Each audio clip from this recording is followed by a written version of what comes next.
ജോൺസടാ തെരഞ്ഞെടുപ്പ് നടക്കുകയുണ്ടായി. ചേലക്കരയും വയനാടും ഇലക്ഷൻ കഴിഞ്ഞു.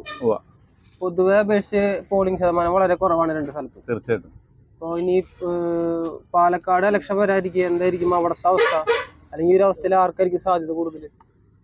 ഇപ്പോഴത്തെ അവസ്ഥയില് ഈ വയനാടും ചേലക്കരയും പോളിംഗ് ശതമാനം വരെ വളരെയധികം കുറവാണ് വന്നൊരവസ്ഥയാണ് വന്നത്. കഴിഞ്ഞ നിയമസഭാ തെരഞ്ഞെടുപ്പിനെ അപേക്ഷിച്ച് കുറവാണ് വന്നത്.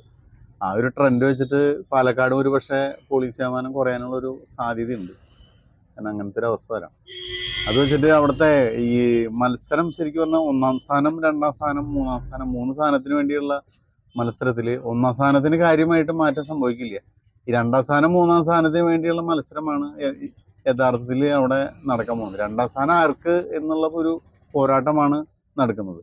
അതിൽ പോളിംഗ് ശതമാനം കഴിഞ്ഞു കഴിഞ്ഞാൽ മാത്രമാണ് നമുക്ക് ജയിക്കുന്ന ആൾക്ക് എത്ര ഭൂരിപക്ഷം കിട്ടുന്നൊക്കെ നമുക്ക് പറയാൻ പറ്റുള്ളൂ.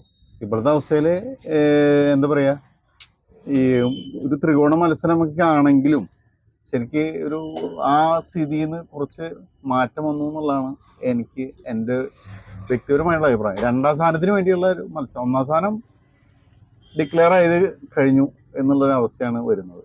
ഈ 2-3 സ്ഥാനത്തിന് വേണ്ടിയുള്ള ഒരു പോരാട്ടമാണ് നടക്കുന്നത് പോലെയാണ് ഇപ്പോഴത്തെ അവസ്ഥ. പോളിംഗ് കഴിഞ്ഞു കഴിഞ്ഞാലാണ് നമുക്ക് ശരിക്ക് വ്യക്തമായിട്ട് ഇത്ര ഭൂരിപക്ഷത്തിന് ജയിക്കും ഇന്നൊരു ആ രീതിയിൽ നമുക്ക് കാര്യങ്ങൾ പറയാൻ പറ്റില്ല. കാരണം ഈ വയനാടത്തെയും വയനാടത്തൊക്കെ പോളിംഗ് ശതമാനത്തിൻ്റെ പൊസിഷൻ 10% അടുത്തൊക്കെയാണ് കുറവ്. അതുകൊണ്ട് പാലക്കാട് പോളിംഗ് കഴിഞ്ഞു കഴിഞ്ഞാലാണ് ശരിക്ക് നമുക്കത് പറയാൻ പറ്റുള്ളൂ. അതാണ് അവിടുത്തെ വിശേഷം.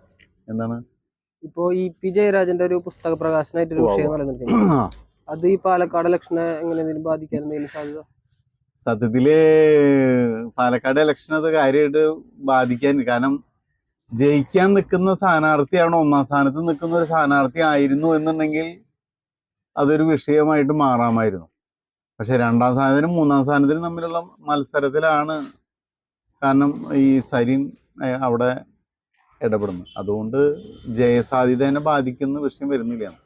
2-ാം സ്ഥാനം 3-ാം സ്ഥാനം എന്നുള്ള രീതിയിലേക്കുള്ള മത്സരത്തിൽ മാത്രമേ അത് ബാധിക്കുള്ളൂ.